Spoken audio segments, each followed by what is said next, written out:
Hello everybody, welcome back to my channel. So today's video is going to be a bit more of a discussion based video, talking about some of the comments that has been brought to light recently by an Overwatch developer and what it means for the state of the game. Before we even get into any of that, it's no secret that the state of Overwatch has been absolutely abysmal for more than a year, where updates have been slow, there's been a lack of content, and there's a constant disconnect between the actual player base and the developers, where it feels like they never listen to what people have to say, and it feels like they don't actually know what it feels like to play Overwatch in its current state. You guys have probably also noticed that I've been playing League of Legends a lot more, I've been making more League content, and it's because I just have a lot more fun with that game than Overwatch right now. That's not to say I hate Overwatch, I still love the game and enjoy playing it, just not as much as I used to when there was constantly new updates and new things to look forward to. Now, sorry if I'm going on a tangent, but before I get into the developers' comments, I want to acknowledge the bushfires that have been happening in Australia recently. As an Australian, I have been able to witness just the absolute devastation and impact that these bushfires have had, not only on the Australian people, but also on the wildlife and environment in general. Even though it hasn't directly affected me, it's just heartbreaking to see how much pain and suffering it's causing to so many people, and I want to help. So I'm doing a fundraising campaign with my team called Fight for Fires through the Australian Red Cross organisation, and our goal is to hit $2,500 within 2 weeks. If you guys want to support our cause and help with the firefighting efforts in Australia, please donate over on Tiltify at TranscendOW. I will also leave a donation link in the description box below. Just remember that every donation, no matter how big or small, counts, and your support is truly appreciated.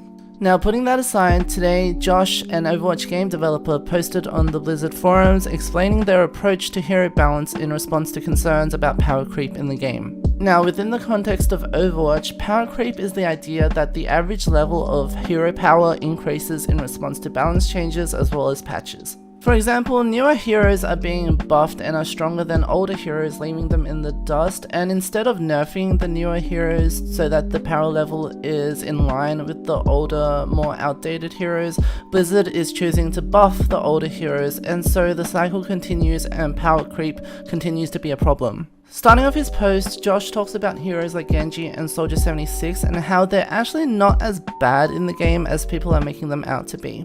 Notably, in the last sentence here, he says that game balance perceptions/opinions are often repeated and perpetuated enough that they start to become accepted as fact by many players. And to support his statement, he refers to statistics such as Genji and Soldier 76 being ranked 6 and 7 respectively in terms of win rate for damage heroes. I just want to pause for a bit and explain why that statement is so wrong and why it's so out of touch with what's actually happening in ranked right now. Even though I don't play these two heroes specifically, I can tell from my games that they are not popular and they are not picked a lot of the time. The reason why their win rates are high is because nobody is playing them, and the majority of the time, the people that are playing them are people that either main the characters or one-trick them.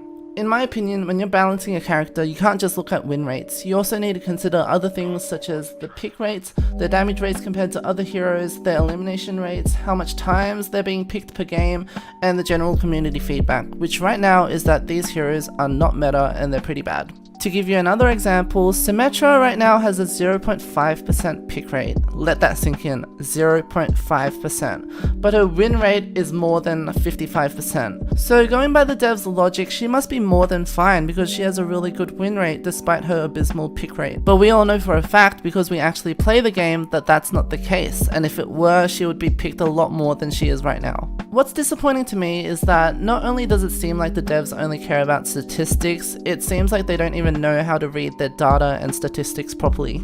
He then goes on to comment that hero effectiveness and power can change depending on the player's skill level, where one person might see a hero as broken, whereas another might see that that hero is too weak.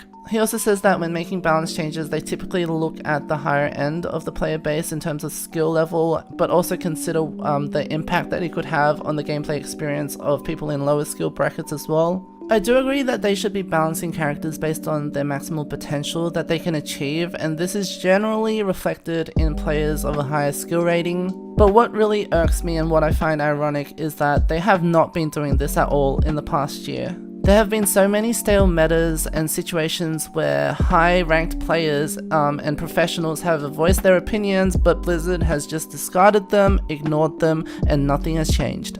Last but absolutely not least, he says, I think in general, being wary of extreme power creep is a valid and healthy concern if it's causing gameplay to become too wildly distorted from the core experience. I don't feel that we're currently anywhere close to that with the live game.